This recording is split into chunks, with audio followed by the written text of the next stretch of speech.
শীর্ষ ১০ দেশের অর্থনীতিতে গড় মূল্যস্ফীতি এখন মাত্র ১.৩%।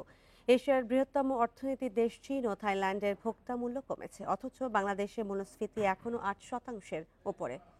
ওপেকের উত্তোলন বাড়ানোর সিদ্ধান্তে জ্বালানির দাম স্থির আছে। এদিকে খাদ্যদ্রব্যের দামও কমেছে। জাপান ও বাংলাদেশ বাদে ২০২৪ সালেও এশিয়ার শীর্ষ ১০ অর্থনীতিতে খাদ্যদ্রব্যের দাম গড়ে ৫% বেড়েছে। জুলাই মাসে তা ১% নেমে এসেছে। তবে দেশে টানা ৩ বছরের বেশি সময় ধরে উচ্চ মূল্যস্ফীতি আছে। আগস্টে মূল্যস্ফীতি কিছুটা কমলেও সার্বিক মূল্যস্ফীতি ছিল ৮.২৯%। এমনকি ২০২২ সালের জুলাই মাসের পর মূল্যস্ফীতি ৮%-এর নিচে নামেনি। বিশ্লেষকদের মতে মূল্যস্ফীতি যতটা না চাহিদাজনিত তার চেয়ে বেশি সরবরাহজনিত।